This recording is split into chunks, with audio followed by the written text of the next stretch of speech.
turun seperti itu. Semoga hari ini tidak, dan tidak ada jaminan juga sebenarnya. Waduh. Mungkin langsung saja ya, Bang. Apa gimana ini? Langsung saja. Saya mau stand up dulu. Oh jangan Bang, belum berani. Ya, Satu bit. monggo silakan mungkin Mbak Naning dan Mas Dani langsung ke depan saja. Tepuk tangan untuk Mbak Naning dan Mas Dani.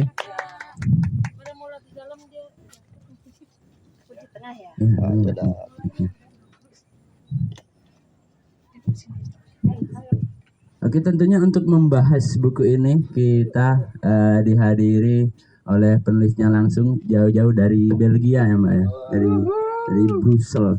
Biasa sekali.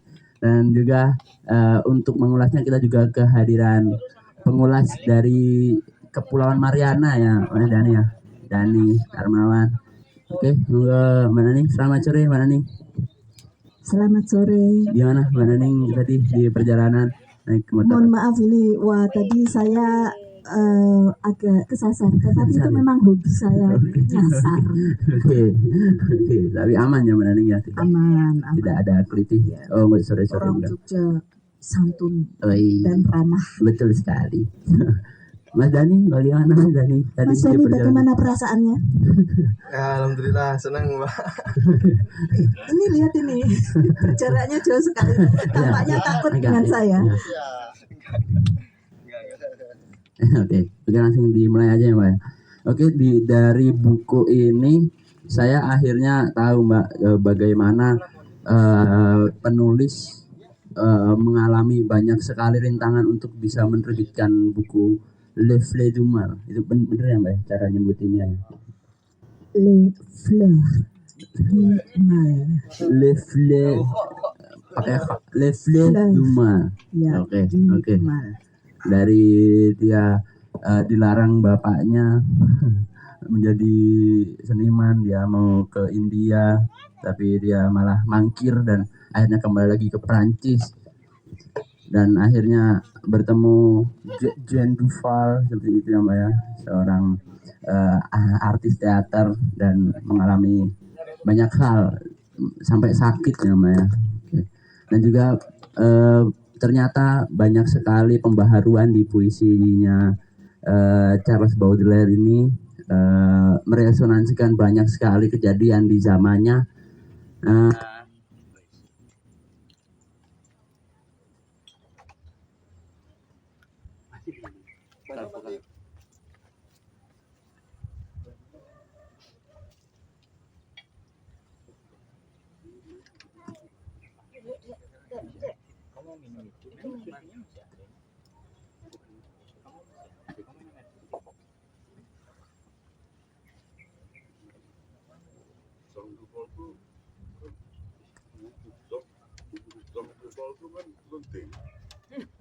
Ya.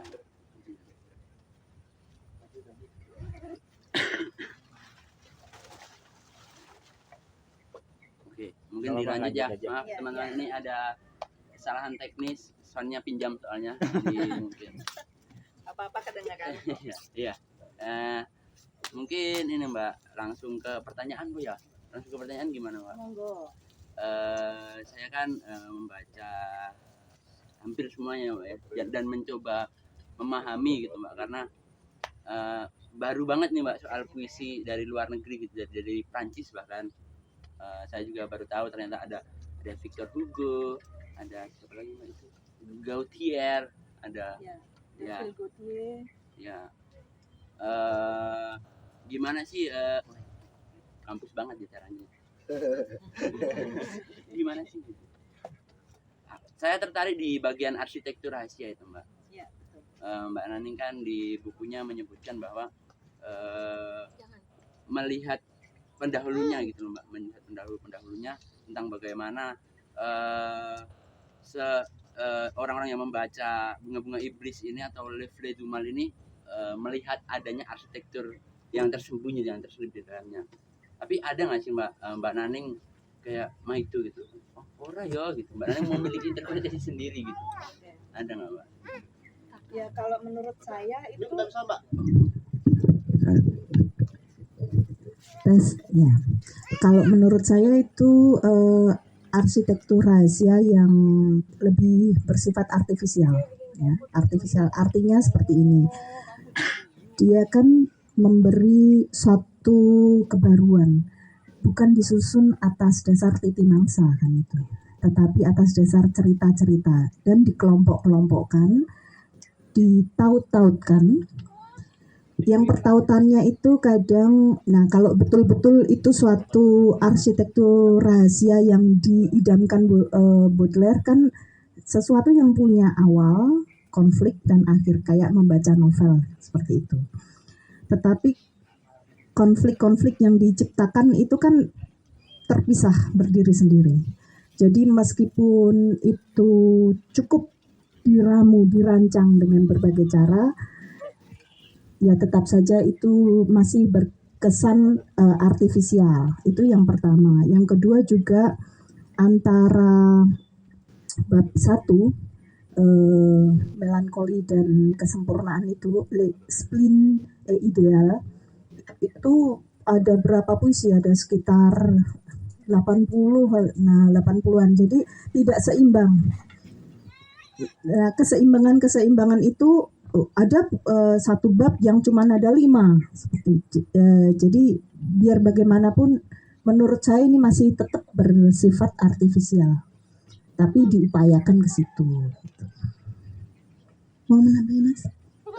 Oh ini Mbak, pengulas kita juga sudah membaca catatan Mbak. Mungkin bisa dibacakan biar langsung bisa direspon oleh Mbak Naning. Monggo. Mbak Dani silakan dibacakan catatannya. Cek. Assalamualaikum warahmatullahi wabarakatuh teman-teman. Mbak, saya mahasiswa sastra Indonesia Pak. Jadi belum terbiasa sama Perancis. Jadi ini apa yang saya rasakan ketika sudah membaca. Mungkin saya bacakan aja ya teman-teman ya, mohon izin. Apa yang terjadi setelah saya membaca buku puisi sebagai autobiografi. Sang penyair laksana seorang pangeran langitan, gagah pengusir badai, meledek pemanah. Ketika terdampar di bumi, ia menjadi cemoohan, sayap raksasanya menjadi beban setiap langkah. Albatros, Charles Baudelaire. 1. Tentu saja, Charles Baudelaire adalah orang yang berada. Setidaknya bapaknya adalah PNS Perancis pula. Sekaligus juga seorang seniman lukis. Ini masuk akal dengan fakta bahwa Charles Baudelaire dapat bersahabat dengan Théophile Gautier. Benar, Théophile Gautier. Dan memiliki akses untuk berkumpul-kumpul di rumah Madame Sabatier setiap pekan. Mungkin kumpulan itu sebutannya salon. Dulu, sebelum abad 19, kebenaran meliputi agama, filsafat, dan sains selalu hanya dalam genggaman orang-orang yang besar. Dan sastra, mengikut Ateu sebagai kebenaran yang keempat, tak luput dari tangan-tangan mereka. Tetapi sekali lagi, tentu saja, Charles Baudelaire adalah orang berada yang memanfaatkan keberadaannya. Berada di sini tak melulu uang, sebab faktanya Charles Baudelaire pernah kabur ke Belgia karena dililit hutang. Berada di sini lebih kepada akses. Di abad 19, saya rasa sepenting itu akses terhadap orang yang dianggap penting oleh masyarakatnya. Meskipun hal tersebut bukanlah suatu jaminan untuk menjadikanmu seseorang, sastrawan misalnya. Tapi dalam konteks Charles Baudelaire, dia memanfaatkan privilege itu, sehingga dia bisa katakanlah melakukan seni untuk seni gitu. Ini penting sebab salah satu ukuran seni pada zaman itu adalah ketulusan. Maka dengan adanya bunuh diri kelas, dalam artian Baudelaire bisa saja tiap hari makan enak gitu kalau mau, tapi dia memilih tidak. Itu menjadi aspek penting dalam kepenyairannya. Sebab dengan begitu, dengan kelaparan yang dia pelihara misalnya, sajaknya akan lebih hidup. Setidaknya demikian pandangan umum pada zaman tersebut. 2. Sebagai mahasiswa sastra Indonesia, saya ingin membawa konteks Charles Baudelaire ke sastra kita. Dan sastra kita. Semua orang meyakini bahwa negara Indonesia dulu dijajah oleh Belanda. Adalah sulit untuk negara terjajah mengungguli negara penjajah meski sudah lama merdeka. Mau tidak mau, kesusastraan Belanda yang telah diajarkan sejak masa penjajahan menjadi acuan utama sastra kita, utamanya dalam beranjak menuju bentuk modern. Sastra Indonesia modern adalah verlet indosische versie, dari kesusastraan Belanda. Maaf kalau nggak bisa bacanya ya teman-teman. Ya itulah pokoknya. Sastra Indonesia adalah sastra Belanda light gitu mungkin maksudnya ya. Pada mulanya yang dominan berkembang adalah kesusastraan Belanda dan Jerman. Tapi lama-kelamaan dalam perjalanannya akhirnya pun Perancis juga. Amir Hamzah pernah mencoba meremajakan syair dan juga pantun dan mengombinasikannya dengan modernisme Perancis. Begitu pula Chairil Anwar. Dalam Senja di Pelabuhan Kecil, penyair dengan kerah baju paling rapi di muka bumi itu mempertahankan unsur sampiran dan isi yang menjadi syarat dalam pantun, tetapi melenturkannya dan mengembangkannya. Hal serupa juga dapat kita temui dalam sajak Derai-derai Cemara. Lalu kita sama-sama tahu lah soal humanisme universal, lalu soal manifest kebudayaan, lalu soal komunitas Salihara, ya seperti itulah. Terkait Charles Baudelaire secara pribadi, saya kesulitan menemukan sumber yang mengatakan secara keterlibatan Charles Baudelaire secara langsung gitu dalam artian bukunya. Kebanyakan hanya menyamakan simbolisme dan modernisme yang terjadi di Perancis dan mempengaruhi Indonesia. Hal itu saya rasa kurang memuaskan. Soalnya kita tahu bukan cuma Indonesia yang terpengaruh, tetapi seluruh dunia. Hanya saja Indonesia mungkin telat 100 tahun dibanding negara barat lainnya. Ya mau bagaimana lagi, resiko negara ketiga kan. Terus saya mau mengutip ucapannya Habib Yasin ya, soal Barat dan Timur di kesusastraan Indonesia modern dalam kritik dan esai. Ini saya rasa pertanyaan sia-sia. Pramudia Anantatur adalah Pramudia Anantatur. Chairil Anwar adalah Chairil Anwar. Sitor Situmorang adalah Sitor Situmorang. Saudara boleh cari akar-akar jiwanya. Mungkin saudara akan menemuinya di negeri Belanda, barangkali di Perancis, mungkin di Yunani Purba, dan saudara tak heran kalau akan menemuinya juga dalam Indonesia Purba. Yang penting ialah bahwa ia hasil daripada zamannya, hidup intens dengan zamannya, dan ia adalah pernyataan yang jujur dari zamannya. Dia adalah dia, sebagai demikian kita menghargainya. Meskipun kita tahu ada Mahabharata dan Ramayana, ada Odysseus dan Ilyas, ada Shakespeare, ini gimana ya bacanya, Goethe dan Dostoyevsky. Kita menghargainya sebagai orang yang hidup dari pusat pribadi manusia di Indonesia. Hal yang pasti adalah pengaruh Perancis begitu besarnya terhadap sastra kita. Maka membaca buku puisi sebagai autobiografi ini saya rasa akan sangat membantu, utamanya bagi mahasiswa sastra ataupun pecinta sastra. Demikianlah. Luar biasa tepuk tangan untuk Bung Dani. Mungkin Mbak Nani langsung bisa merespon soal keterkaitan misal singgungan langsung dengan sastra Indonesia gitu Mbak. Apakah ada atau gimana? Yang respon yang pertama adalah saya sangat mengapresiasi catatannya yang begitu lengkap. Catatan itu merangkum pembukaan hingga akhir, seperti itu. Dan ini membutuhkan waktu, membutuhkan bacaan, membutuhkan tenaga untuk melakukan apa yang telah Dani lakukan. Itu bagi saya suatu kado, hadiah. Kebahagiaan penulis kan kalau dibaca, dicermati, dikhusyui, diintimi gitu. Dan Dani telah melakukannya. Terima kasih. Yang kedua tentang ini ya, tadi Dani mengatakan saya nggak tahu sastra Perancis gitu. Yang saya tahu sastra Indonesia. Nah saya kebalikannya. Saya kebalikannya. Jadi akses saya terhadap sastra Perancis, sastra Indonesia malah justru sulit gitu. Di sana buku-buku di sekitar saya semuanya berbahasa Perancis. Nah, aksesnya malah seperti itu. Jadi ketika saya pulang seperti ini mesti nanti borong buku, bagasi saya penuh dengan buku. Dan tahun lalu itu sampai saking sudah kelewatan 30 kilo, akhirnya saya terbangkan terpisah gitu. Agar bisa saya juga mengakses beberapa sastra Indonesia. Dan itu pun belum semuanya dibaca gitu. Jadi itu Saya belum bisa banyak komentar tadi apa tentang sastra. Ada singgungannya langsung atau tidak? Ya, singgungannya pada akhirnya karena saya juga meneliti ketersinggungan intertekstualitas antara sastra Indonesia dan sastra Perancis, akhirnya saya menemukan oh ternyata ini tuh inspirasinya gitu, seperti puisi-puisi atau karya-karya dulu penulis penyair yang telah lama di Perancis ya, Sitor Situmorang, Iwan Simatupang, Wingkarjo. Dalam karya-karyanya tetap membawa satu nuansa, dua teknik. Misalnya Wingkarjo menulis tentang memperkosa soneta. Nah ini soneta yang mana yang diperkosa kan gitu kan, ada soneta Italia, ada soneta Prancis gitu.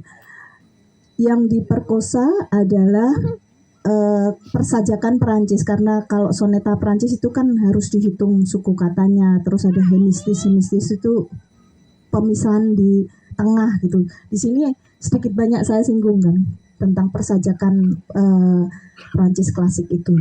Terus juga rimanya itu dihitung benar, rima bersilang, rima bersambut, dan kan ada maskulin femina.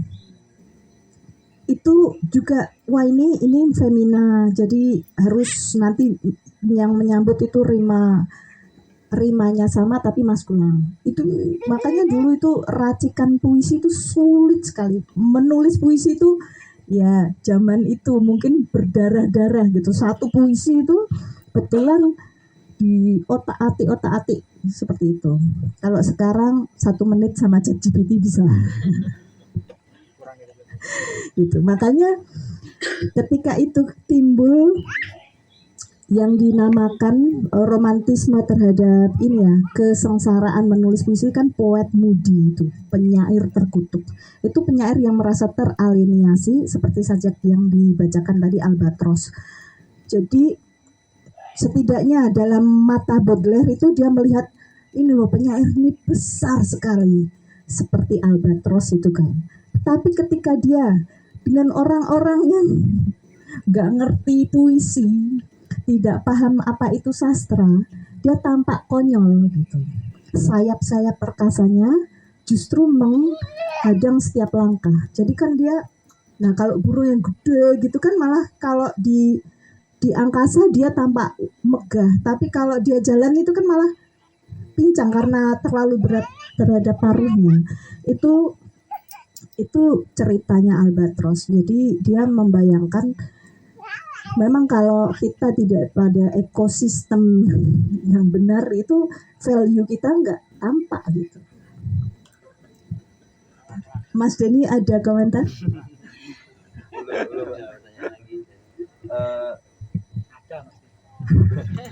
Saya kepo sih Mbak, apa dalam bahasa Perancisnya itu yang soal rima feminim sama maskulin itu apa ya Pak? Contoh yang Perancisnya itu saya belum apa pengen ngerasain. Itu Harus lihat belajar teks, bahasa Perancis. enggak, teks aslinya untuk saya bisa menunjukkan. Karena kan ini, nah Misal kalau ada teks aslinya, kebetulan saya tidak bawa teks aslinya, saya akan menunjukkan ini loh, misalnya fleur, misalnya une fleur itu femina gitu, dengan apa gitu yang berbunyi juga fleur gitu tapi maskulin gitu, misalnya seperti itu.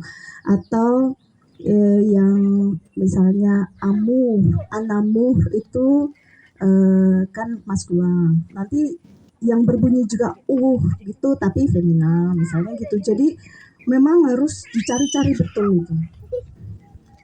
Nah ini untuk bayangan. Oke. Nah itu juga Mbak yang ingin saya tanyakan akhirnya. Kemarin kan saya ini soal penerjemahannya Mbak ya. Ini kemarin kan saya sempat tanya sama Dani gitu, bertanya-tanya dengan Dani. Kalau apa menerjemahkan kan bukan hanya membawa arti ya Mbak ya, maksudnya makna, meaning of meaning gitu. Terus tapi kan ini konteksnya puisi gitu Mbak. Ada estetika juga yang harus dibawa juga ke bahasa keduanya gitu Mbak. Misal Nah itu ada kesulitan nggak mbak gitu? Atau harus ada yang dikorbankan gitu mbak dari puisi aslinya itu? Bahasa Indonesia kan nggak ada kelamin itu, Ya. nggak ada apa?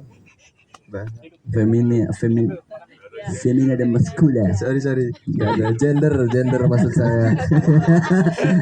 Maaf. Indonesia ada kelamin bahasa Indonesia nggak Ini ada. boleh dikat nggak? Boleh. Sensor. Malah aku lupa gara-gara kamu. Iya. Kesulitan ya. Iya, ada yang dikorbankan ada dari sini. Harus selalu ada yang dikorbankan ya. Jadi karena secara struktur bahasa pun tidak sama, biar bagaimanapun meskipun saya berupaya ya, itu penerjemahan itu saya punya 3 versi.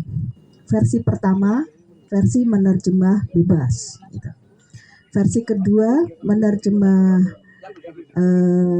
bebas tetapi lebih ke ini kesetiaan, jadi nggak bebas-bebas amat gitu.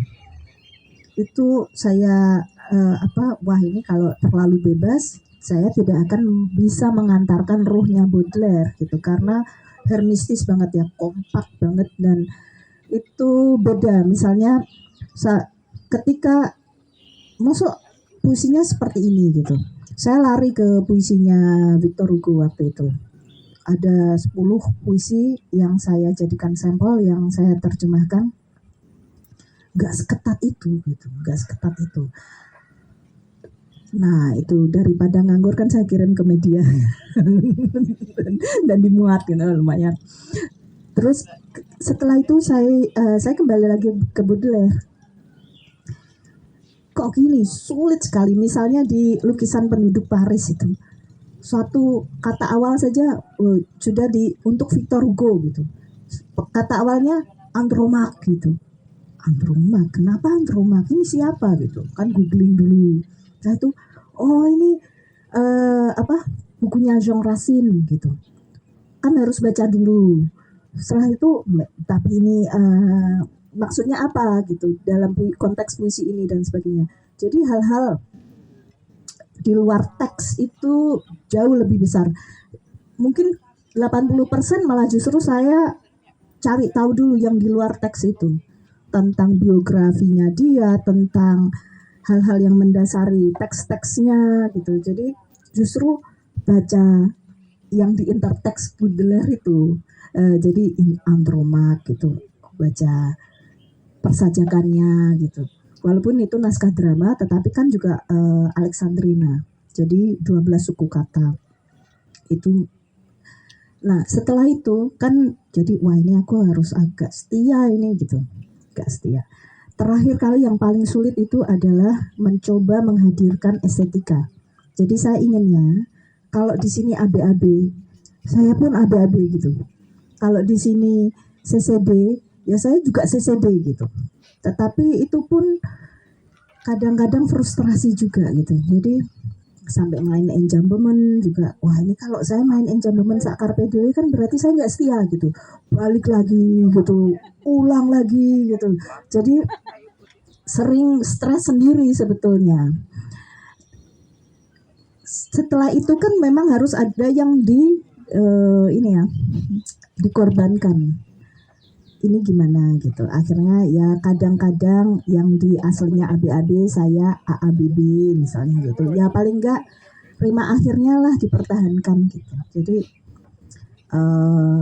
itu yang saya kerjakan, dan saya dengan berat hati misalnya tidak sama dengan puisi aslinya, dan itu tidak mungkin sama ya karena bahasa Perancis satu kata misalnya une gitu, une.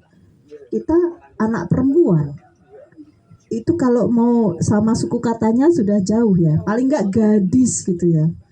Nah itu kan padahal kan belum tentu une ini kan kecil, ini une gitu, gadis une jeune fille misalnya kan malah justru gitu. Jadi nah hal-hal grammatically gitu malah mau tidak mau harus ada yang dikorbankan. Oke, sepertinya memang harus banyak membaca buku Bapak Boso Prancis ya sepertinya kayak gitu nih. Agak sulit. Oh ya silahkan teman-teman, mas-mas mbak-mbak kalau mau bertanya ini bebas, sesinya bebas. Nah, siapa? Monggo.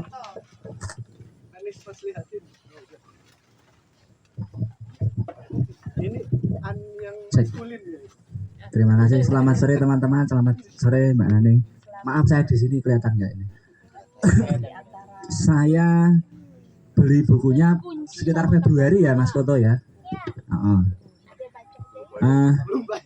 Udah yo. Waktu sepasang buku itu terbit saya langsung ini tertarik karena saya juga menerjemahkan penyair Prancis Arthur Rimbaud. Oh, iya. Cuma saya kan nggak bisa bahasa Prancis, jadi distorsinya udah rakalap gitu. Tapi mendengar proses penerjemahan tadi, saya kira saya bisa bilang saya lebih mudah. Karena yang saya terjemahkan kan bentuknya tidak ketat seperti Baudelaire yang edan-edanan itu ya. Entah dari segi persajakannya atau semantiknya. Nah, saya kan agak buta nih bahasa Prancis ya, dan sastra Prancis memang. Saya ingin tanya Mbak Nani, hubungan antara Rimbaud dengan Baudelaire ini sebenarnya gimana? Karena kan sama-sama dianggap sebagai pelopor simbolisme lah ya dalam puisi Prancis. Bukan sonetan simbolisme, aliran simbolisme gitu loh. Maksudnya gini, saya kan waktu menerjemahkan itu ketemu puisi yang Rimbaud judulnya Puisi Mabuk. Ya, tak kira puisinya Bang Saud lah, ternyata bukan. Ternyata Bang Saud yang nyuri dari Rimbaud. Nah, di situ secara teknis Perahu Mabuk masih sangat konvensional, tapi di Semusim di Neraka itu sudah prakaruan lah pokoknya. Dari segi apa ya istilahnya apa ya, makna dalamnya kan memang Perahu Mabuk udah terombang-ambing terserah laut, dan si Rimbaud mengikuti irama makna puisinya bentuknya menjadi prose poem. Nah, saya kan juga pernah baca di mana Baudelaire juga menulis prose poem, tapi saya belum pernah dapat prose poemnya Baudelaire. Nah, kira-kira hubungan dua orang ini gimana? Ji, monggo. Nah, ini pertanyaan asik ini. Mas An Ismanto, saya senang sekali akhirnya berjumpa. Karena sering saya sebut nama jenengan. Dan saya minta anak-anak sastra Prancis untuk meneliti justru ini ada puisinya Rimbaud yang diterjemahkan oleh An Ismanto tanpa tahu itu jenengan. Penerjemahan oblik gitu, teliti bagaimana kesesuaiannya, keterbacaannya dan sebagainya. Jadi ini menarik sekali. Jadi hubungan antara Baudelaire dan Rimbaud itu ya hubungannya mesra. Baudelaire itu lahir 1821. Dia sepantaran konco dulen sama Flaubert. Kalau Victor Hugo itu di atasnya. Nah, kalau Rimbaud itu cah nom, tapi dia pacarannya kan sama Verlaine. Verlaine ini pengagum Baudelaire. Dia awalnya itu banyak bukunya, yang pertama itu poem Saturnia itu banyak dicaci orang. Lukis separuh Baudelaire, separuh Victor Hugo gitu. Maksudnya kental sekali. Kayak misalnya saya coba niru Khairil Anwar misalnya. Walah, Khairil banget gitu. Nah, tapi dia berjuang terus. Dan mereka itu menganggap Baudelaire sebagai inspiratornya. Di Baudelaire itu pelopor simbolis, kalau Verlaine itu simbolis. Jadi Verlaine, Rimbaud, dan Mallarmé itu simbolis. Dan mereka yang di aliran simbolis ini yang terkenal sebagai poet mudi, itu penyair-penyair terkutuk itu di aliran ini. Karena mereka torture himself gitu. Maksudnya sangat-sangat puisi itu adiluhung. Kita harus menulis dengan cara-cara yang tidak biasa gitu, sampai misal banyak hal yang mereka eksplor termasuk menyakiti diri sendiri gitu kan. Ada beberapa puisinya Baudelaire tentang sadomaso itu sampai kena sipilis. Jadi itu hubungannya jelas malah hubungannya seperti itu. Rambo banyak belajar dari puisi-puisinya Baudelaire. Okay. Kalau sama Apa itu? Prose poem itu apa? Apa aku ya? Aku ramudeng malah bahasa Inggris. Oh, Oke. Dari sini saya dengarnya point. Prose poem gitu. Prose poem kuwi apa gitu. Oke, puisi prosa. Jadi Baudelaire itu ketika setelah menulis Les Fleurs du Mal, dia menulis Spleen de Paris. Nah, disitulah kebaruannya, modernitasnya Baudelaire di situ, karena satu tema-temanya tentang perkotaan. Kalau dulu perkotaan itu di masa romantisme yang dibicarakan itu api-api gitu. Kalau Baudelaire kan enggak, ini loh pemulung, ini mabuklah dan sebagainya. Hal-hal seperti itu yang dibicarakan. Jadi puisi prosa, persajakannya kan berbeda. Itu awalnya. Nah, di Rambo itu kan banyak semusim di nerakanya Rambo yang dengan terjemahkan itu kan puisi prosa semua ya. Ya itu, jadi inspiratornya itu Baudelaire. Ini hubungannya kan berarti inspiratornya Baudelaire. Berarti Rambo itu inspiratornya Baudelaire. Baudelaire inspiratornya cewek-cewek 3 itu. Jadi Rambo harusnya belajar ke cewek 3 itu. ya. Oh, udah. Selamat sore.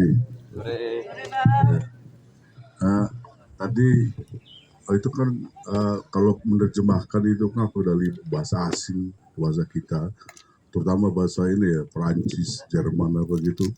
Selalu problemnya persajakan dong. Itu persajakan iya. Persajakan biasanya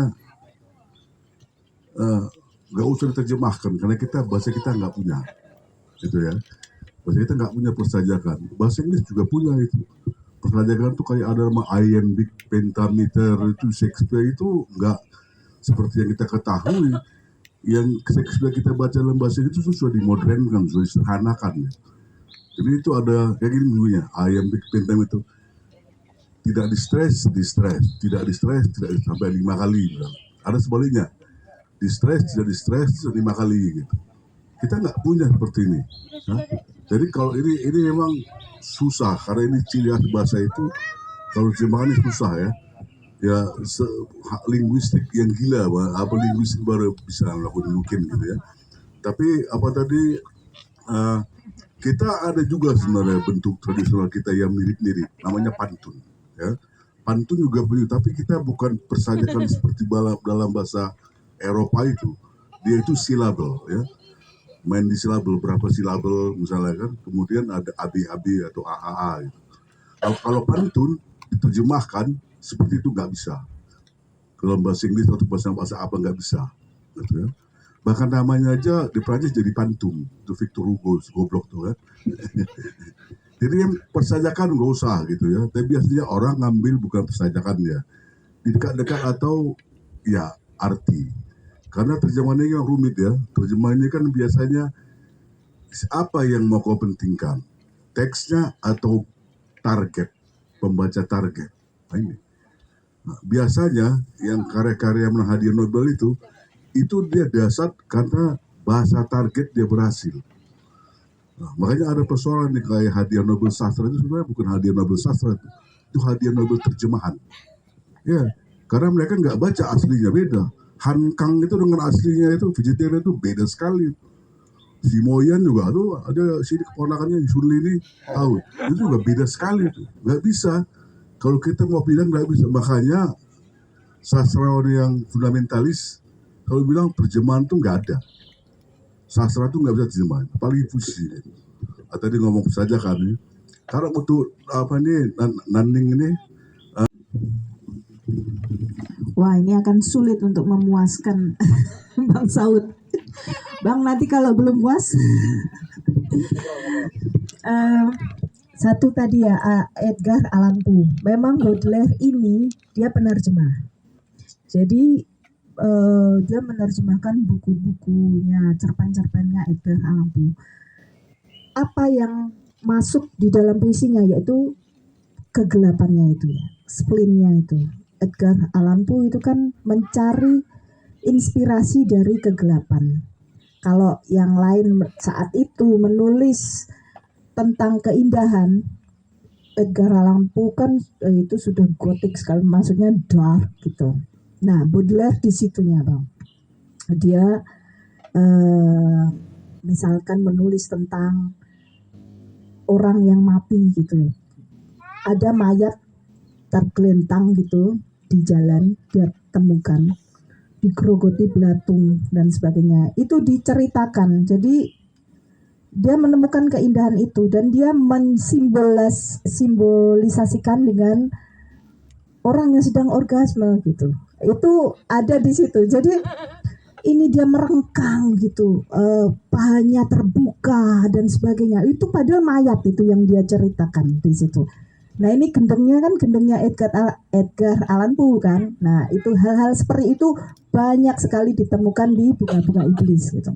Saya nggak tahu persisnya itu puisinya judulnya apa, tetapi ketika dia menemukan mayat itu, belatungnya menari gitu, seakan berpesta pora terhadap tubuh yang disediakan baginya gitu. Terus posisi pahanya melengkang gitu, meregang dan mulutnya terbuka.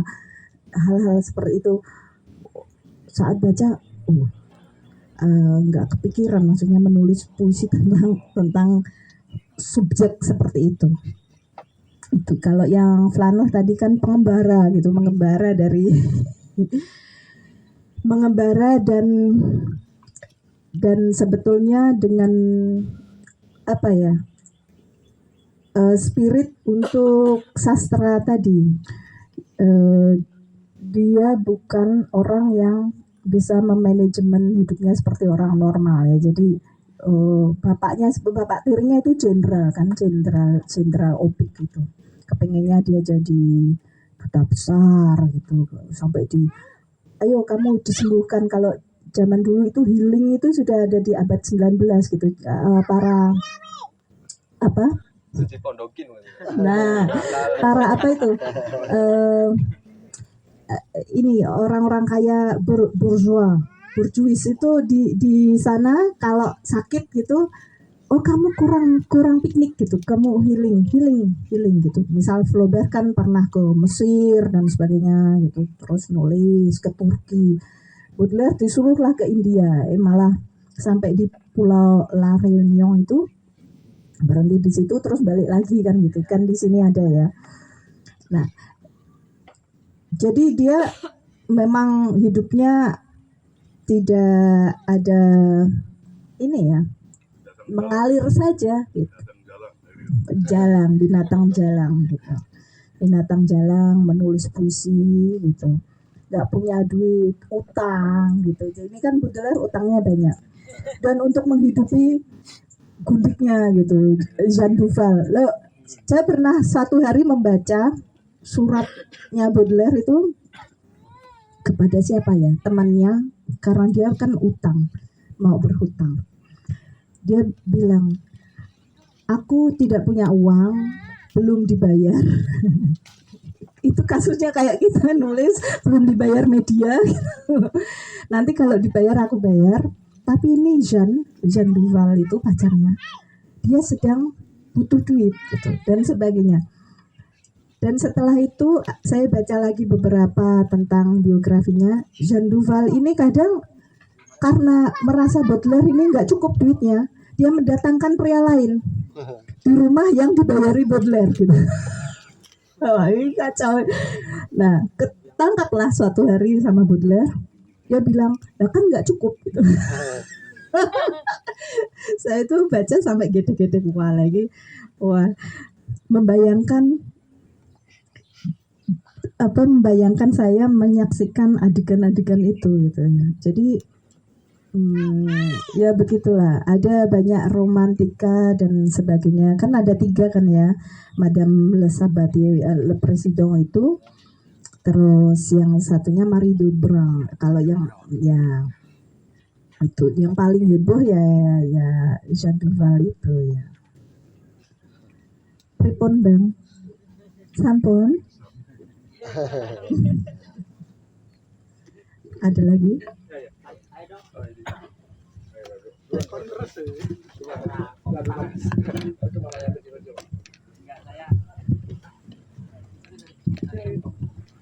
Sorry ya Mbak, aku komentar lagi. Saya dari dulu itu penasaran dengan litani setan. Bahasa Prancisnya apa nggak tahu, tapi kalau bahasa Inggrisnya apa ya, Devil's Litany atau apa gitu. Nah ini kan bentuk yang diambil dari ritual gereja Katolik ya, dan salah satu. Nah si Rendra kan juga bikin tuh litani, tapi tidak yang gelap seperti si Baudelaire ini. Nah hubungannya saya yang kurang banyak baca, jadi pengen tanya. Hubungan terus. Hubungan terus. Hubungannya. Maksudnya gini, si kalau Rimbaud kan dia memang tarik ulur dengan Katolisisme ya. Nah si Baudelaire ini gimana Mbak? Soalnya kan nanti ngaruh juga kalau untuk memahami seluruh kehidupan dia dan puisi dia sebagai ekspresi jiwanya. Ngaten. Senli. Ya, kalau saya nggak cuma mau teruskan aja yang persajakan ini. Saya lihat ini kan Mbak Naning coba ya menyesuaikan diri ya dalam ketika menerjemahkan ke bahasa Indonesia, mengikuti pola rima yang paling tidak menyesuaikan lah ya, AB misalnya atau AA BB. Itu kesulitannya saya bisa membayangkan itu cukup pelik ya ketika mesti menyesuaikan dengan feminin maskulin tadi. Nah, bayangan sempat selutut tadi tentang sosok Cina ke saya tadi ya. Aku nulis beberapa sanko itu Hillsong dalam semacam pantun ya dalam bahasa Hakka. Sebagian pernah dinyanyikan Yonita yang kupas di Facebook itu kan Faro sempat minta aku terjemahin tulisanku sendiri. Itu aku tidak mampu mengejar rimanya dalam bahasa Indonesia. Itu tantangan yang luar biasa.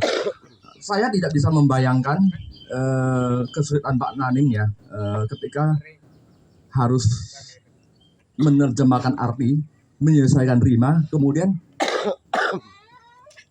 harus bertaruh dengan feminin maskulin tadi itu. Nah, itu pertanyaan pertama. Kedua, Subagio Sassowardoyo pernah bilang bahwa puisi Sitar khususnya yang bercorak soneta itu banyak dipengaruhi oleh Baudelaire dan Rimbaud. Kalau Pak Naning lihat paling tidak pernah nggak persinggungan itu, persinggungan dan kemudian melihat kecenderungan itu bahwa puisi Sitar cukup dipengaruhi oleh Baudelaire. Ya, terima kasih.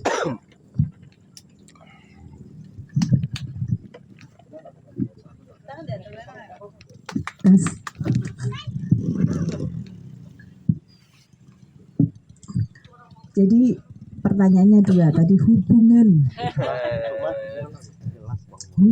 litani setan. Baudelaire adalah orang yang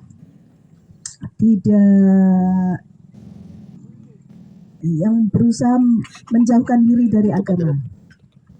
Nah, dan karena itu eksplorasinya kan, tapi ketika itu memang para seniman, sastrawan itu justru menjauhkan diri dari agama, karena agama di sana konteks ketika itu sangat pengaruhnya sangat kuat. Agama masuk pemerintah dan sebagainya. Apalagi di zaman Napoleon itu. Jadi Napoleon itu kan dia menjadi kaisar karena kudeta terhadap dia sudah jadi presiden. Tapi kan kalau presiden nanti setelah 4 tahun di sana 4 tahun habis kan, nanti pemilu lagi. Nah, pada tahun ketiga dia kudeta untuk mengangkat dirinya sebagai kaisar, emperor. Gitu. Nah, rezim-rezim yang seperti itu kan akhirnya rezim yang sensitif kan, sidik-sidik dicurigai gitu. Wah ini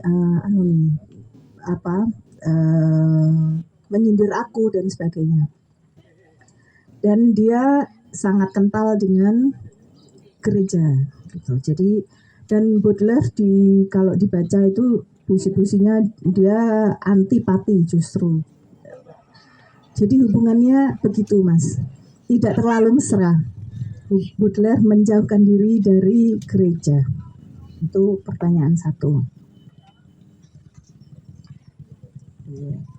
Tadi pertanyaannya Kakak Mas Sungli ada dua. Yang satu Kakak Mas ya. Kakak Mas. Yang satu tadi tentang persajakan. Ya itu sulit sekali, apalagi saya kan penerjemah pemula juga. Jadi makanya butuh 2 tahun itu. 2 tahun untuk utak-utik naskah-naskah itu karena kesulitan-kesulitan persajakan, mencoba untuk bagaimana caranya bisa pembaca Indonesia itu bisa enjoy, tetapi juga dapat sense-nya, dapat maknanya gitu. Meskipun mereka tidak paham persajakan, makanya catatan saya kan banyak sekali. Nah ini yang dibukukan di sini ini kan berupa pendampingan terhadap bagaimana memahami terjemahan tersebut.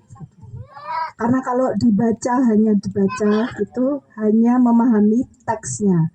Padahal di balik itu banyak sekali cerita, di balik setiap teks, setiap puisi itu adalah cerita asli, cerita perjalanan hidupnya. Ya di sini puisi sebagai autobiografi itu yang menghantarkan ini loh. Kesulitannya di sini, saya kan juga bercerita tentang kesulitannya, juga bercerita tentang konteks masing-masing puisi itu. Walaupun itu dirangkum ya. Itu. Yang kedua apa tadi lupa.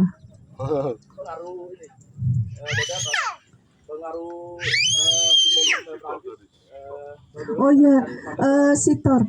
Kebetulan saya bukan pembacanya Sitor. Karena penelitian saya justru di Wingkarjo, saya fokus banyak bacanya di situ. Padahal Wingkarjo itu meneliti di disertasinya dia yang di Perancis itu, justru dia meneliti Sitor Situmorang gitu. Tetapi memang saat ini belum banyak membaca karya-karyanya Sitor Situmorang. Saya yakin pasti banyak ditemukan jejak-jejak persajakan Perancis dan tema-tema yang dieksplor ya dan diadopsi dan kemudian diterapkan di sastra Indonesia. Saya yakin banyak sekali itu. Nah ini menarik, ini tantangan bagi yang mungkin ingin mengeksplorasi. 2-3 tahun lalu itu peneliti Prancis datang ke Indonesia. Ya. Dia khusus membahas pengaruh rainbow terhadap Indonesia. Tapi saya lupa nama Prancis. Isidora lah. Nggak tahu nanti ini logo ini anaknya Sitor Situmorang. Nanti bisa minta buku juga. Sama nomor kontak cewek itu kan tinggal di Paris kalau nggak salah dia. Peneliti Prancis itu. Nanti menarik. Dia membahas hubungan puisi Prancis kayak Rainbow itu dengan Khairil dan Sitor Situmorang. Nah itu hubung intertekstual tadi kan. Oh iya. Wah, menarik sekali. Senang sekali enchanté. Malah ketemu langsung. Nah,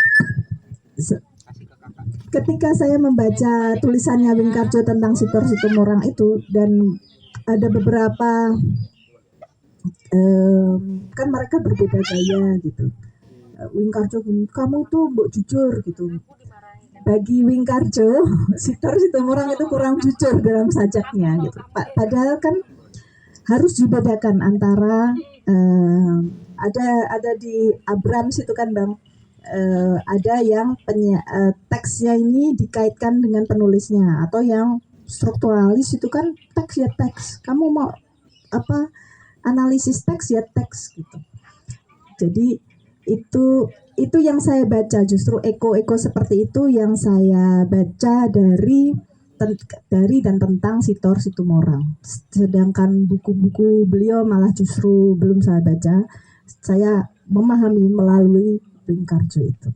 Nah, ini sudah ada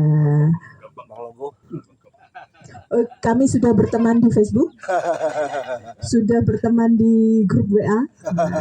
Mudah nanti interviewnya, percakapan lanjutannya. Terima kasih Bang, dikasih tahu Bang.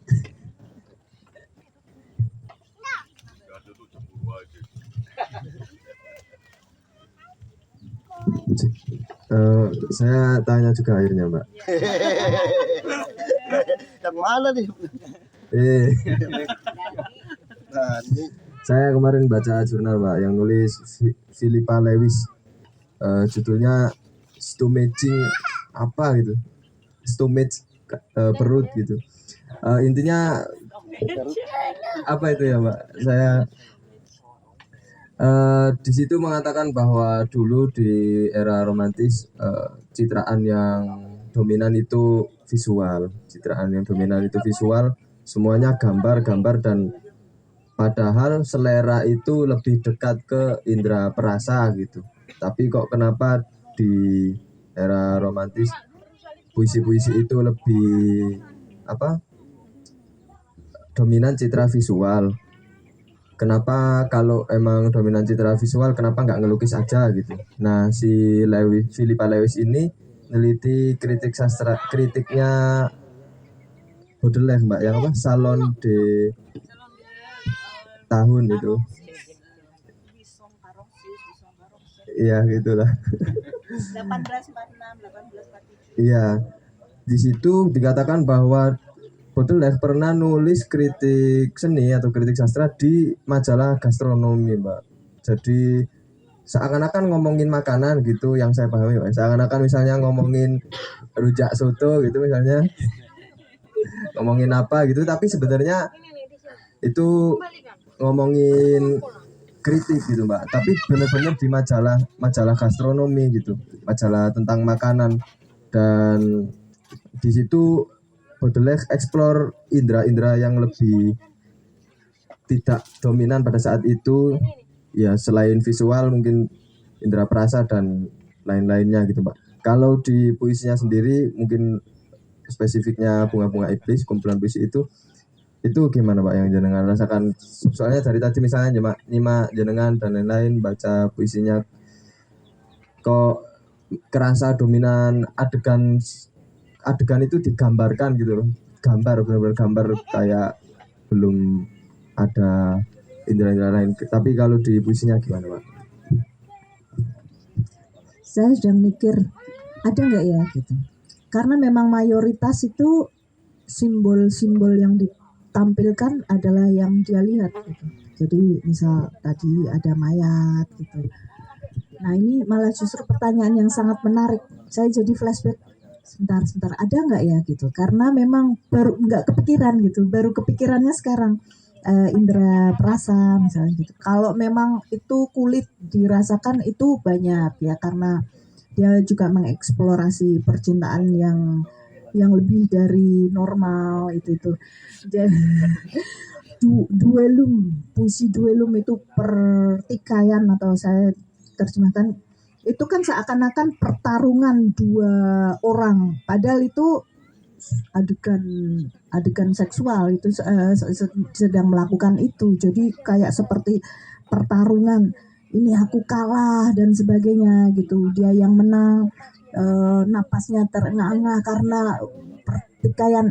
Nah, hal-hal seperti itu kan apa itu visual, tapi juga ini ya, juga sans kulit dan sebagainya. Tetapi untuk yang makanan atau indera pencecap, nanti ini menarik. Nanti ku cari lagi. Atau mungkin ada yang bisa menemukan. kamu romantis itu justru sangat memuja juga.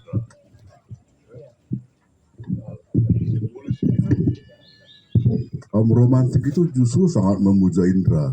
Simbolis ini kan dia di akhir-akhir romantik, ini bukan romantik banget. Romantik itu misalnya kayak di Inggris tuh yang namanya Wordsworth, dia ninggalin kota ke desa untuk bisa menikmati alam. Mereka justru memuja itu. Kalau disimboliskan itu ideologinya si atau Rainbow itu bilang mengacau balaukan semua indera kan begitu. Nah, itu malah anti kepada itu. Makanya simbol kan. Simbol kan sangat abstrak. Tapi kaum romantik sangat itu, sangat. Malah ada istilah penyair seperti ini yang tadi disebut apa itu poet Modi itu. Kalau di Indonesia itu Hairil sama Saud itu apa ini romantic agony. Ada satu buku tulis oleh kritikus Italia itu romantic agony yang bahas mereka ini lebih senior daripada simbolis ya. Nah, ini memang mereka sangat gila banget itunya masalah sense ya, sense indra mungkin apakah si Indra Lesmana atau apa pokoknya Indra gitu ya. Jadi itu buku tadi itu kayaknya enggak benar. Kalau yang masalah visual tadi itu justru yang disebut dengan puisi modernis baru mulai. Setelah ada pengaruh puisi Jepang, puisi Cina, haiku Jepang misalnya. Makanya ada di barat itu, terutama di Inggris namanya imagist. Gerakan imagist karena mementingkan gambar, image. Nah, kalau ada image sudah berhasil. Nah ini, jadi itu malah agak aneh tuh buku itu. Kayaknya campakan aja dulu itu atau terjemahan yang salah itu. Wah, makasih Bang Saud. Aku nggak nemu ditemukan Bang Saud. Monggo silakan. Gak apa-apa, itu Bapak dulu. Kamu mau ngomong dulu apa?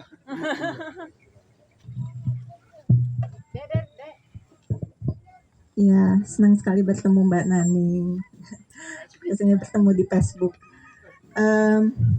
Jadi ada beberapa pertanyaan yang ternyata sudah terjawab diwakili oleh pertanyaan yang lain, tapi saya ingin memfokuskan pada representasi perempuan dalam karya puisi Charles Baudelaire. Dalam puisinya itu kan menjadikan perempuan itu sebagai akar atau sumber inspirasi utama ya.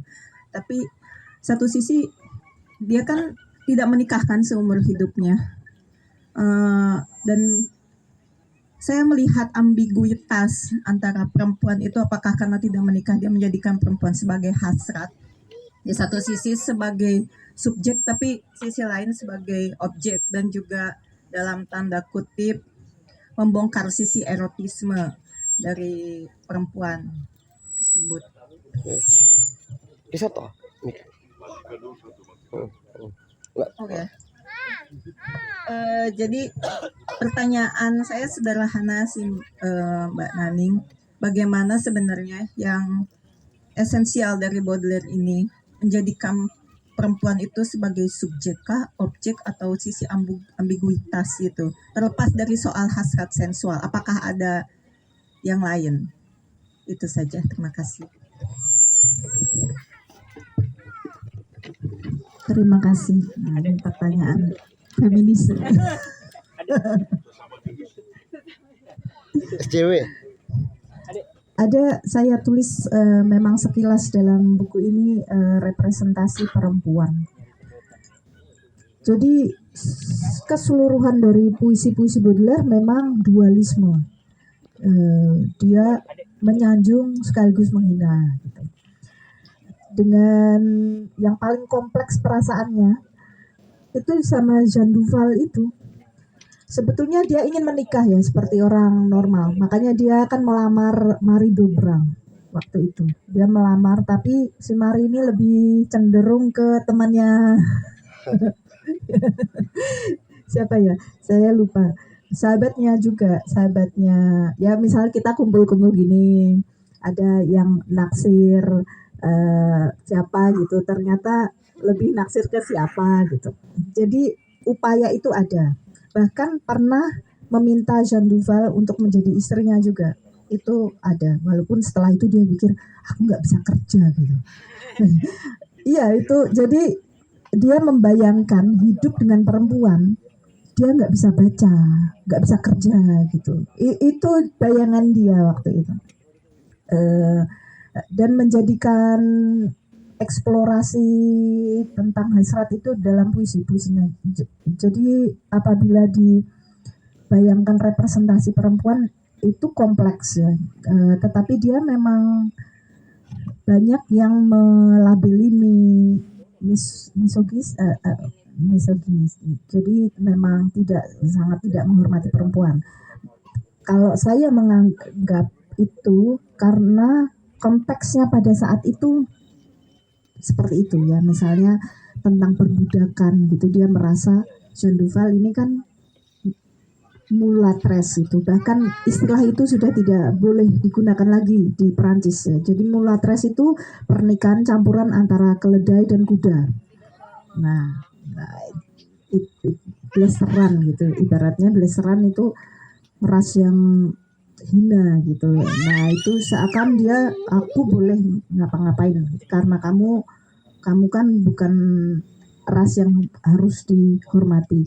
Beda kan perlakuan dia kepada Madame Sabatier gitu kan, walaupun sama-sama jualan itu tapi dia sangat hormat kepada Madame Sabatier gitu.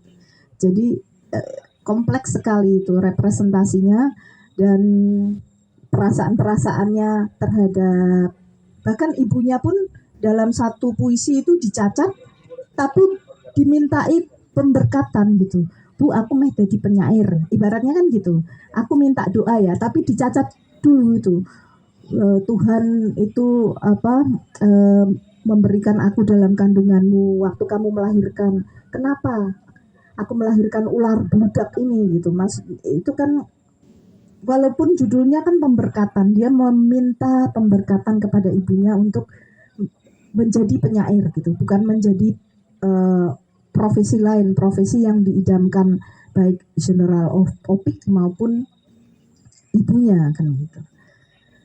Kompleks, jadi bisa dibilang itu semuanya dualisme dan ada tingkatan-tingkatan kepada perempuan siapa dia menaruh hormat apa. Karena Madame Sabatier itu kan langitan, kalau dia menggambarkan perempuan itu, Marie Dobrand juga dia menggambarkan itu seakan-akan perempuan itu suci, malaikat dan sebagainya. Di sisi lain, misalnya Sarah Juling itu kan pelacur Yahudi yang pernah dipacarinya juga gitu.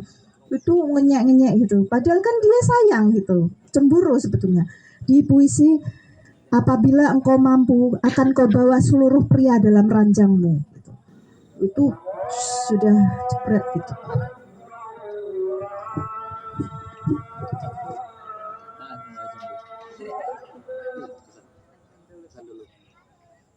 Soalnya makin sensual.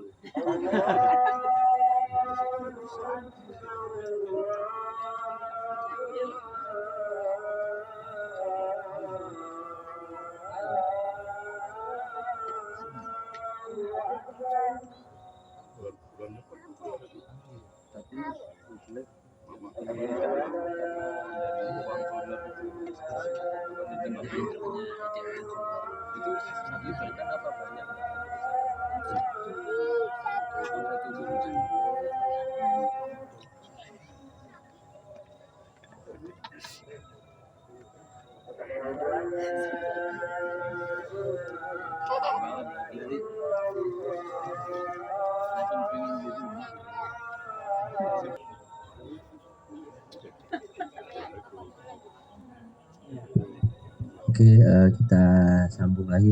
Ini sampai jam berapa Bang? Ini Bang. Sepuasnya. Oke. Masuk soal tadi Mbak, soal wanita tadi.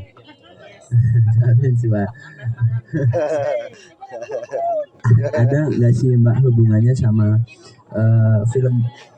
film kuil sih Mbak, Marquis de Sade. Jadi penulis yang Iya suka masukis gitu juga ya kayak dia. Iya. Oh, ngerti desain. Remaja-remaja tanggung tanyaannya. Iya. Di zamannya Napoleon. Napoleon Bonaparte itu. Iya. Ya. Iya, di filmnya kan gitu. Napoleon yang apa itu, Mbak? yang Napoleon yang ini Napoleon III ya, Mbak? yang Napoleon III. Tapi Marquis de Sade itu kan lebih muda, jadi mungkin itu zamannya Napoleon.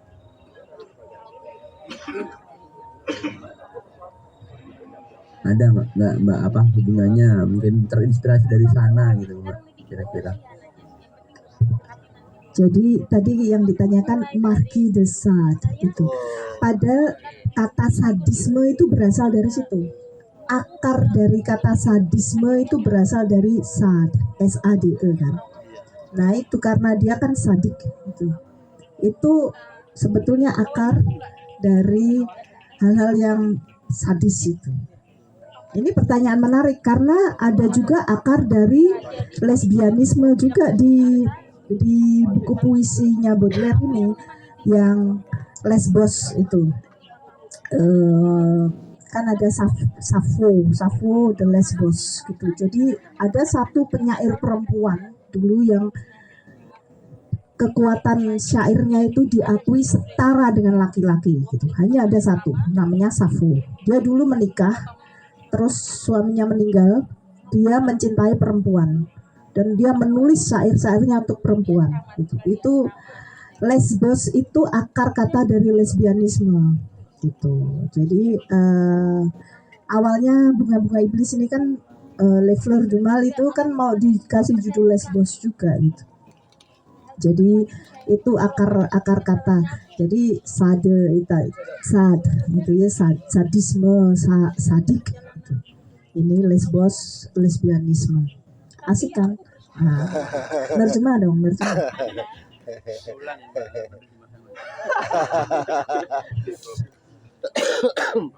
Dan ini ada pertanyaan lagi nggak atau Mas? Oh, Bang Saat.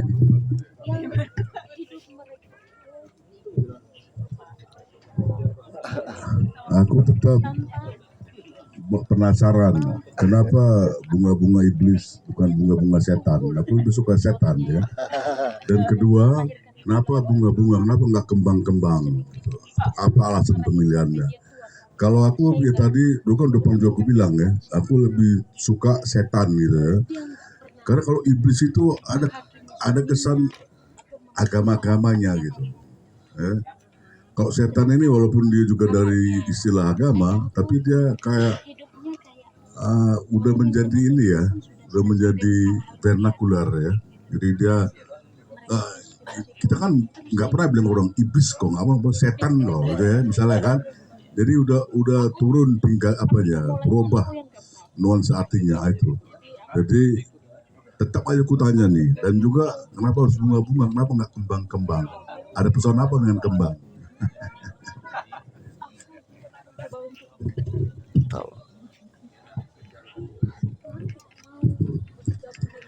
Bukan setan tapi iblis gitu. Jadi memang kalau saya membayangkan gini Bang, kalau setan itu lebih ini ya, untuk menakut-nakuti, lebih tampak gitu. Kalau iblis itu ada semacam spirit yang tidak tampak dan ya memang linknya terhadap agama lebih kuat. Dan di sini kan memang rohnya di situ. Banyak penolakan terhadap agama, menceritakan misalnya di agama Katolik itu ada neraka, Gehenna dan sebagainya. Banyak sekali referensi agama di situ. Maka iblis bagi saya lebih spiritnya lebih apa ya, lebih puitik daripada setan yang bagi saya lebih konkret gitu. Setan kamu, nah termasuk ketika kita mengumpat dengan kata setan itu kan dia nah lebih konkret gitu. Kalau iblis itu lebih ke spiritnya gitu. Itu kenapa bunga-bunga bukan kembang-kembang? Kalau ada yang masuk. Kalau kembang, saya ini udah orang Jawa, ngomong Perancis juga masih medok gitu. Nanti judulnya kembang-kembang, wah Java sentris gitu. Itu juga sempat terpikirkan. Bunga-bunga lebih Indonesia, mewakili semua daerah. Seperti itu, Bang.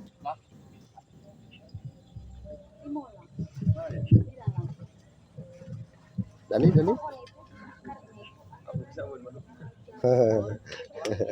Bang Goto ada pertanyaan? Enggak, Bang Goto pegang kamera aja. Saya pegang. Gimana nih Dan? Ada nggak lagi ada? Teman-teman, monggo Mas dan Mbak, kalau ada Irsyad, ada pertanyaan nggak dari ini teman-teman dari UNJ ini Mbak? Ya, MSI. Bagus.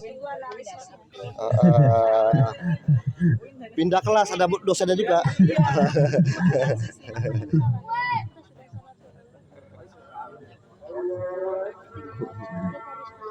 Mas Novendi mau bertanya Mbak? Mbak Inas. Oh, banyak pertanyaan Mas Novendi tentunya. Silakan, monggo. Sudah ada.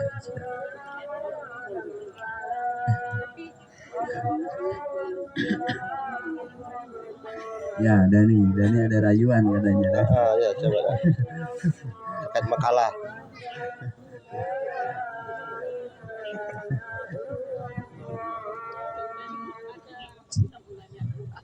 Ya tadi ada kesalahan sumber kan di dalam puisi ini. Saya cuma ngutip satu puisi, terus saya bingung tuh Mbak, apa menemukan hubungan secara langsung gitu.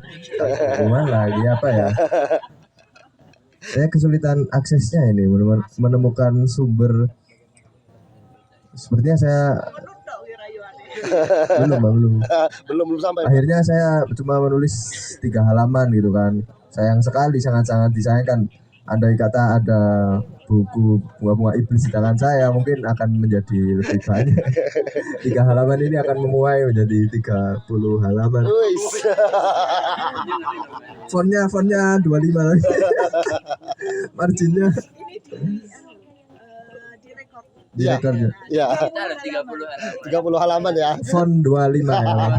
Font 25 marginnya tebel. Ya mungkin itu sih. Saya akan sangat bersyukur ya kalau mendapat kesempatan membaca bunga-bunga iblis secara penuh, biar bisa di kos gitu, biar lebih privat membacanya.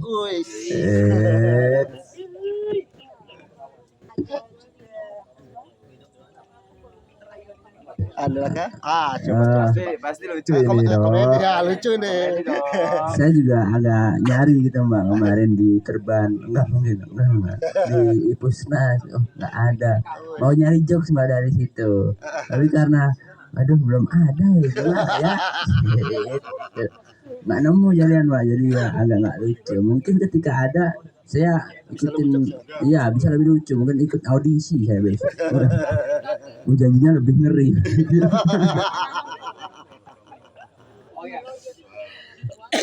Indonesian Idol. Apa ya, Mbak ya? Kalau alamat saya sih Condong Catur ya Pak. Kode posnya berapa ya Condong Catur ya kode posnya?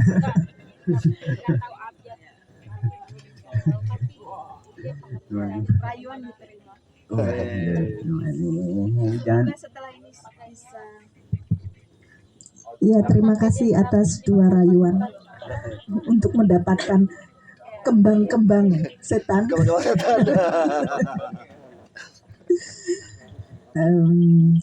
Nanti akan dikirim ke alamatnya JPS.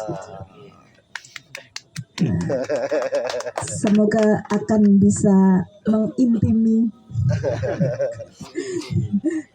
kembang-kembang setan alias bunga-bunga iblis. 30 halaman saya tunggu. Cuk, saya tunggu. Terima kasih. ya, jokesnya bahasa Prancis juga nanti. Nanti Anda tidak boleh pinjam ya, Anda tidak bisa. Belilah, masa pinjam. Itu ya mungkin ya. Ada lagi Mas-mas dan Mbak-mbak kalau mau menambahkan, monggo. Kata Bang Kuto masih bebas, masih bisa.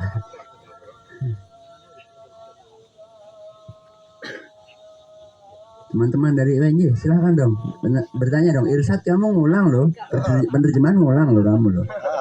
Ya deal nilainya loh deal sama Bupang. Tanya dong, biar gak ngulang.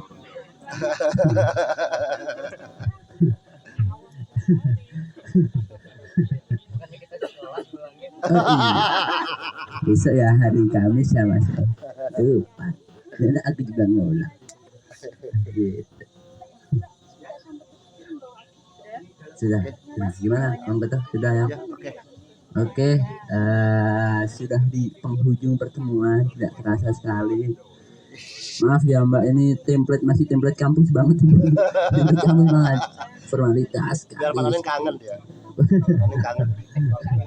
Terima kasih Mbak Naning, terima kasih Dani, terima kasih Bang Koto dan Mbak Sukma dan Mbak-mbak yang sudah memberikan tanggapannya. Sangat bermanfaat sekali bagi saya dan Dani yang jarang masuk kelas. Dengar lah sama Pak Anies. Udah mau betul buku.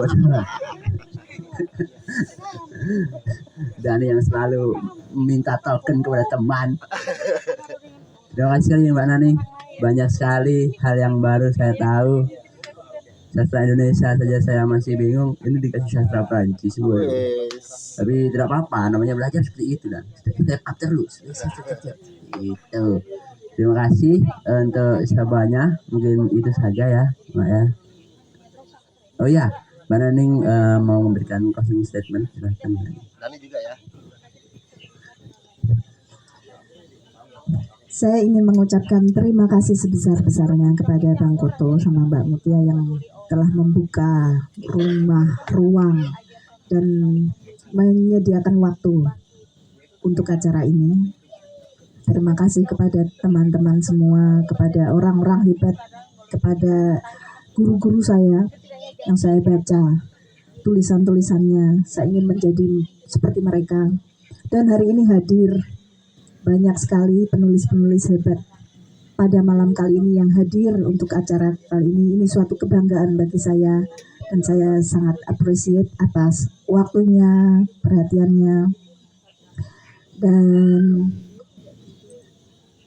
saya juga ingin mengucapkan mohon maaf apabila salah-salah selip-selip kata atau kurang berkenan karena manusia belum setan. Manusia apa Bang? Bukan iblis, separuh iblis. Jadi seperti itu. Sekali lagi terima kasih. Saya tutup dengan bacaan Alhamdulillah. Iblis Alhamdulillah. Alhamdulillah. Wassalamualaikum warahmatullahi wabarakatuh. Waalaikumsalam warahmatullahi wabarakatuh.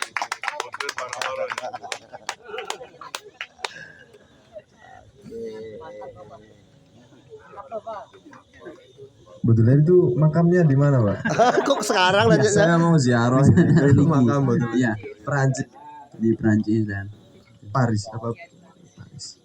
Kapan-kapan kita Ziarah ya. dan ziarah. Ada duit kami sih ada duit. Oke, ya nanti di Sumber Kencono lah sampai. Itu tuh banyak apa ya? Iya. Dari punya. Nanti closing jokes apa ya, Pak? Terima kasih kesempatannya untuk Bang Utu dan Mas Sukma dan teman-teman sudah menyimak. Terima kasih juga Mbak Raning. Ya saya belajar benar katanya Tova tadi Mbak, apa kuliah sastra Indonesia aja malah ini baca-baca soal sastra Perancis. Tapi barangkali seperti itu ya, soalnya di pondok misalnya saya belajar jurumiyah itu ilmu gramatik lah. Belajar jurumiyah itu pas masih di kelas jurumiyah itu nggak mungkin paham jurumiyah. Tapi ketika udah naik ke belajar Imriti, satu tingkatan di atas jurumiyah, itu yang jurumiyah baru paham. Barangkali seperti itu gitu, karena kendala waktu 100 tahun itu tadi ya Indonesia barangkali ketika belajar ke Prancis akan paham bahasa Indonesia barangkali seperti itu, siapa tahu. Mungkin itu saja, terima kasih banyak-banyaknya sih untuk semuanya. Wabillahi taufiq wal hidayah. Assalamualaikum warahmatullahi wabarakatuh. Waalaikumsalam warahmatullahi wabarakatuh. Oke.